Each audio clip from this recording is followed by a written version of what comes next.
Hey, it's Biddy Penny and welcome back to my channel. This is a card video where I'm going to be making an A9 size card, and I'm going to be showing you how to take layered inspiration from a paper pad like this one where they layer all the graphics like they did in this image, but how to use the B side. I really love the B side of all these paper pads, the marble, the distressed wood, these doors.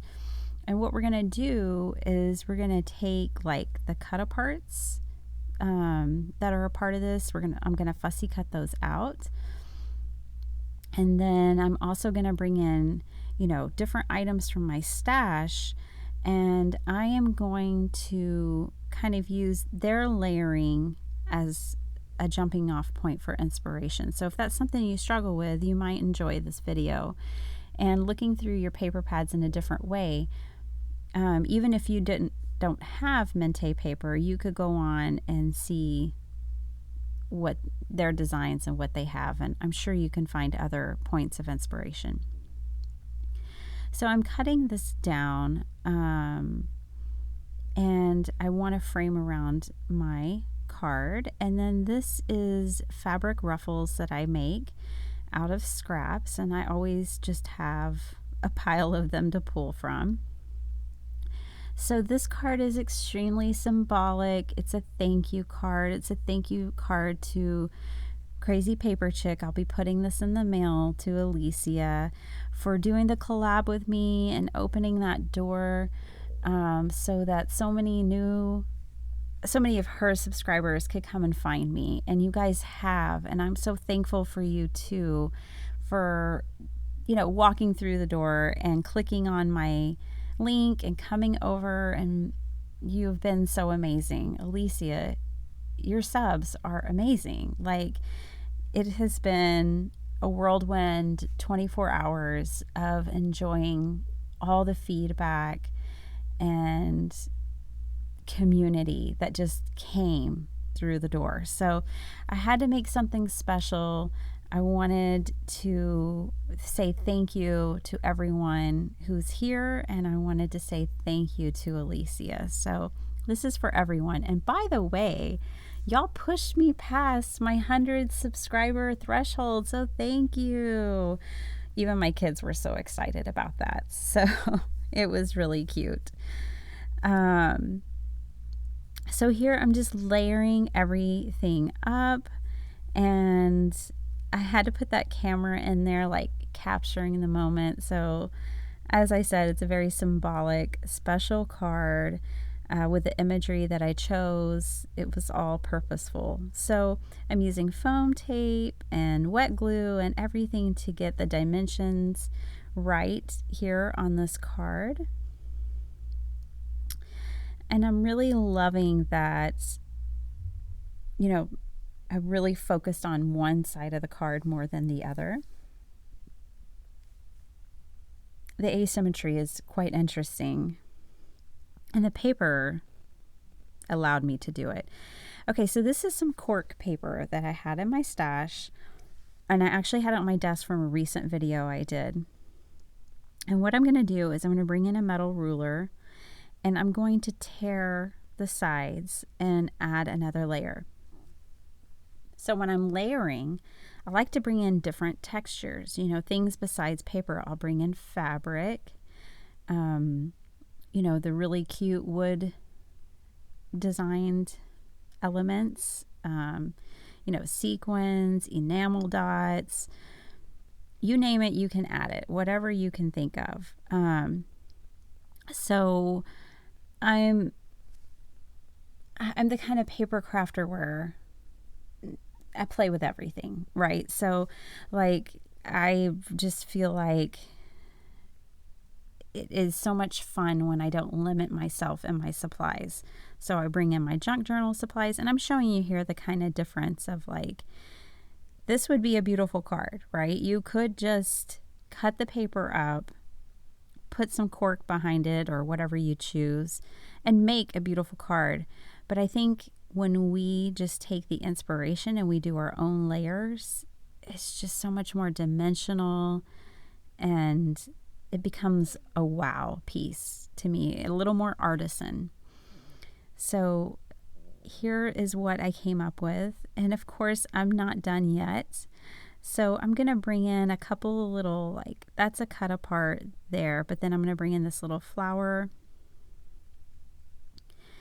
And I use this cut apart feather, and I like the way it's kind of camouflaged in that distressed wood area, but it extends so it's not such just like a rectangle of the door. You know, the eye has a little bit of extension there. And then these are scraps that I keep, and I adore them. So like these are from when I make junk journals and I wash all my fabric and material, and all these come apart, you know, all the frayed edges of fabric, and then my cut off threads from when I'm sewing. And I keep all of it in this bag, and I use it more often than you might think.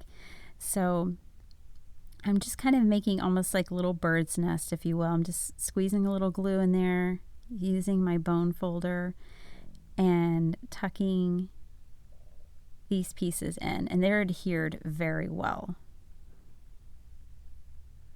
The glue I have in this bottle is actually art glitter glue, just in case. I just like this bottle better than the art glitter glue bottles. And so that is it. That's the front of my card. For the inside of my card, I did some dry embossing with my scoreboard, and I just varied the distance. So I kept it consistent. You can tell I'm counting out my spaces here.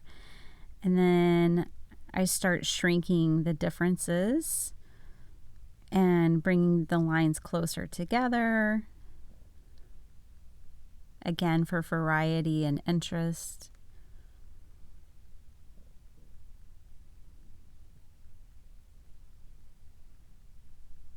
I'm going to try to show you here exactly what it looks like.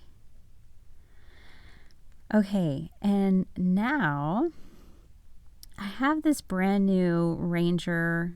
This is an embossing dauber. I had to get it. It was just so interesting to me. And I'm sure it's going to come in handy, but it's really not necessary for this. And I think because it's brand new, I just really wasn't able to get what I wanted. So I went ahead and brought in my embossing pad. And I'm just embossing the edges because I want to put gold all around this. That is something I like to do. I really like a messy gold embossed border. It just, for me personally, it just brings a touch of elegance to a card, and I really love the way it looks, and I like the way this turned out. So obviously I have a little bit of a mess here, and I have this bamboo brush that I'm going to bring in, and I really like these bamboo brushes in this technique as well because they can give you like a really pretty brushed edge because the bristles on the brush are at different lengths, so it's really interesting. And then of course I heat emboss this. Does anyone else wear a mask when they do this? I do. You're melting polymer plastic. So I never hear anyone mention this, but I always wear a mask when I do heat embossing. I just don't like the idea of breathing that stuff in. All right, so I have an Ink Road stamp set. It's called I Arted, and it's hilarious. I have a haul coming up actually of the Ink Road stamps, so you'll be seeing that this week. But I went ahead and used the stamp set. I brought in some more of that paper, yet another layer. And then I liked those sequins, and I thought it would be really fun to bring those in and layer them up in the corner here.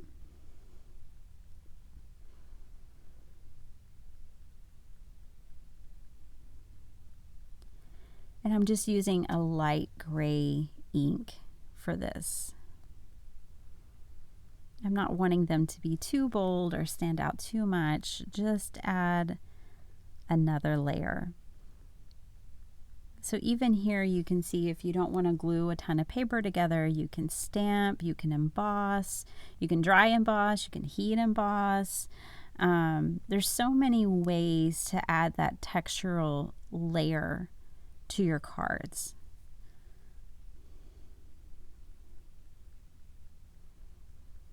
So for demonstration purposes today, I wanted to share that with you. I wanted to show you all the layers, the possibilities. So the bingo card I had to put in there because when Alicia posts a video, I'm always like, bingo! I know what I'm doing for the next 5, 10, 15 minutes, however long her video is. So that I just had to put that in there. All right, so things are coming together. I wasn't real pleased with the impression I had gotten on my sentiment, so I did go ahead and bring in a black ink to seal the deal on that sentiment. You know, this is such risky business. It's like the very last thing I'm doing to this card, and of course I could mess it up. I'm not great with double stamping, like going over my first impression in situations like this, but it worked. Yay. All right, so it's all coming together. And guys, A9 cards are so much fun to make. I actually just made my first one like a week ago, and I think I've made 4 since. So if you haven't tried an A9 card, it's an 8.5 by 11 piece of paper folded in half, and it is fun. It's a lot of fun. So anyways, I hope you enjoyed it. This is the card. Thank you all so much for coming over and watching my channel and subbing and everything. I'm so glad you're here, and thank you, Alicia, for opening that door for me. I hope you all have a blessed day. Bye.